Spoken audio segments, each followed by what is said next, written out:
चलिए हाय दोस्तों, आपके लिए एक अनदर वीडियो लेके आया हूँ। इस वीडियो में बताऊंगी म्यूचुअल फंड के बारे में। जो बिगिनर्स है, बिगिनर्स लोगों को यहाँ पे म्यूचुअल फंड के बारे में पता नहीं, तो म्यूचुअल फंड में किस तरह से इन्वेस्टमेंट कर सकते हैं इस वीडियो में बताने वाला है। चलिए, अगर आपने मेरे चैनल को सब्सक्राइब नहीं किया तो चैनल को सब्सक्राइब कीजिए, बेल आइकन को प्रेस कीजिए, ताकि इस तरह की मैं जो वीडियोज आऊँ लेके आऊँ उसका नोटिफिकेशन आपको मिले। चलिए, म्यूचुअल फंड क्या रहता है।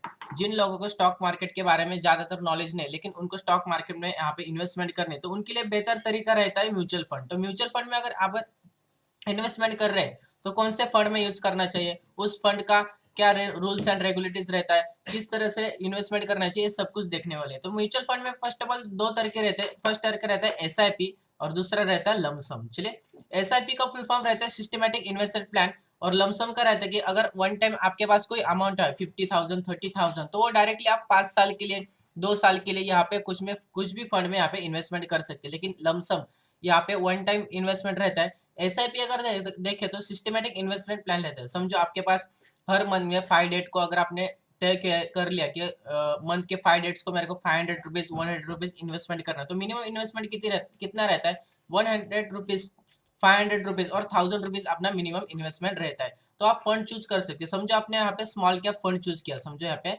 स्मॉल कैप फंड चूज किया, उसका डेट फिक्स किया 5th ऑफ डेट, तो हर मंथ के 5th ऑफ डेट को आपने 500 रुपीज उस स्मॉल कैप फंड में इन्वेस्ट हो जाएंगे। लेकिन आपको पता नहीं स्मॉल कैप फंड मैंने चूज किया, कौन से कंपनी में वहां पे इन्वेस्टमेंट हो सकता है, मेरे को कितना परसेंट रिटर्न मिल सकता है, अगर मैं विड्रॉल कर रहा हूँ तो मेरे को कितने चार्जेस लगेंगे, सब इस वीडियो में देखने वाले। इसलिए आप वीडियो पूरा देखिए, तभी आपको समझ में आ जाएगा। समझो म्यूचुअल फंड किस तरह से वर्क करता है। तो म्यूचुअल फंड क्या रहता है, समझो आपने स्मॉल कैप फंड चूज किया, तो जिन भी लोगों के यहाँ पे 5 ऑफ डेट को जो पैसा कलेक्ट होगा, वो जो स्टॉक की लिस्ट रहेगी उस स्टॉक की लिस्ट में यहाँ पे इन्वेस्टमेंट हो जाएगा। उसी तरह से लमसम अगर आज आपने 50,000 इन्वेस्टमेंट किया, तो वो उस डेट को जो फंड आया है वो अगले या 1-2 दिन में वहां पे इन्वेस्ट हो जाएगा। तो चलिए, यहाँ पे जाके कौन से प्लेटफॉर्म में अपन देख सकते हैं कौन से फंड रह सकते हैं उसके बारे में। तो यहाँ पे मैंने ग्रो का वेबसाइट ओपन किया, देख सकते हैं, हमें ग्रो का वेबसाइट ओपन किया। यहाँ पे कोई स्पॉन्सरशिप नहीं है, सिर्फ मैं आपको दिखाने के लिए एक प्लेटफॉर्म बता रहा हूँ। तो ग्रो का यहाँ पे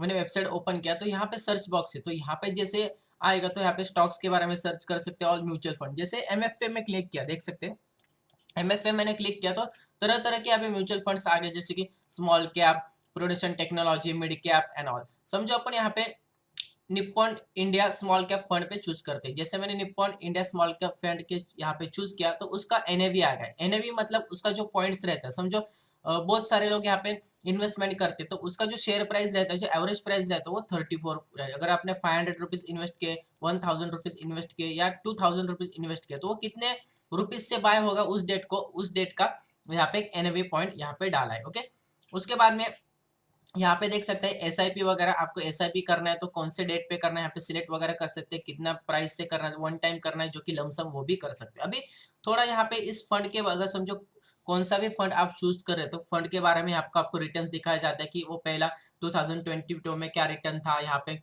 जैसे वो 2022 में गया उसके बाद में नीचे की तरफ आया, उस तरह से। चलिए, यहाँ पे उन्होंने दिखाया कि मिनिमम इन्वेस्टमेंट, कोई भी एसआईपी कोई भी फंड में चूज करते हैं उस फंड का साइज भी पता चलता है, लोगों ने दिया है उसका रेटिंग भी पता चलता है, और यहाँ पे मिनिमम इस फंड में आप 100 रुपीज से स्टार्ट कर सकते हैं। चलिए, उसके नीचे आते हैं तो मंथली यहाँ पे कितना अगर अपन स्पेंड कर रहे हैं, तो 100 रुपीज अगर स्पेंड कर रहे हैं तो 3 ईयर्स अगर कर रहे हैं तो कितना इन्वेस्टमेंट होगा, अपना इन्वेस्टमेंट होगा 3,600 रुपीज। ओके, उसके ऊपर आगे देखें तो 64% बिकम यहाँ पे इतना आपको इंटरेस्ट मिलेगा। चलिए, फर्स्ट बेस्ट ऑफ पार्ट अगर देखिए, यहाँ पे उन्होंने एज्यूम किया यू बिकम, यहाँ पे सिलेक्ट वगैरह कर सकते हो। ओके, तो चलिए, होल्डिंग्स अगर सब समझो आज ये स्मॉल कैप फंड में आप चूज करें, इसमें इन्वेस्टमेंट करें, तो कौन से स्टॉक्स में इन्वेस्टमेंट होगा, तो उस स्टॉक्स के नाम आए HDFC bank, bank of Baroda, KP fintech, fin organic. अगर इसका पूरा लिस्ट आएगा, सी ऑल कहेंगे तो जो भी आप 100 रुपीज यहाँ पे इन्वेस्ट कर रहे हैं, तो उस 100 रुपीज डिवाइड होके इन सब कंपनीज में आपके इन्वेस्ट हो जाएंगे, और मंथली आप इस तरह से म्यूचुअल फंड में इन्वेस्ट कर सकते हैं।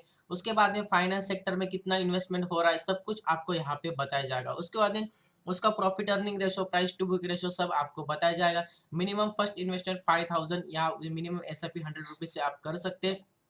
1 साल में उसने 5% का रिटर्न दिया, 3 साल में 35% का, 5 साल में यहाँ पे 14। चलो, अगर आपने यहाँ पे चालू किया, इन्वेस्टमेंट चालू किया, तो हमको कितने देर तक होल्ड करना चाहिए, 3 इयर्स 4 इयर्स। समझो यहाँ पे 3 इयर्स में आपको 35% रिटर्न मिल रहा है तो आप एक विड्रॉल भी कर सकते हैं। लेकिन 1 ईयर देखो, 1 ईयर के अंदर आप यहाँ पे विड्रॉल करते हैं तो आपको 1% यहाँ पे चार्जेस लगता है। जैसे एफडी पे लगता है, एफडी की आपने 1 साल के अंदर ही उसको विड्रॉल किया तो उसका जो चार्जेस लगेगा वो 1% लगेगा। उसी तरह से एसआईपी और म्यूचुअल फंड में भी वही तरीका रहता है।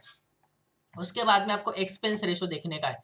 जब भी आप कोई भी म्यूचुअल फंड चूज करते हो तो एक्सपेंस रेशो क्या देखने का है। एक्सपेंस रेशो मतलब अगर समझो आपने 10,000 इन्वेस्टमेंट किया, 10,000 आपका वहां पे इन्वेस्ट हो, उसके ऊपर आप उनको यहाँ पे 2,000 रुपीज का प्रॉफिट हो रहा है तो वो जो एक्सपेंस रेशो लेगा, कोई भी फंड लेगा उसका कुछ ना कुछ एक्सपेंस रेशो होगा, जितना भी अमाउंट होगा उसके ऊपर वो 0.86% उनका जो चार्जेस रहेगा वो कट करेगा। तो जब भी कोई फंड चूज करे तो उसका चार्जेस एक्सपेंस रेशो देख के यहाँ पे देख लेना। उसके बाद में यही जो मैंने जो पॉइंट बताया था, exit load 1% redemption 1 month, okay.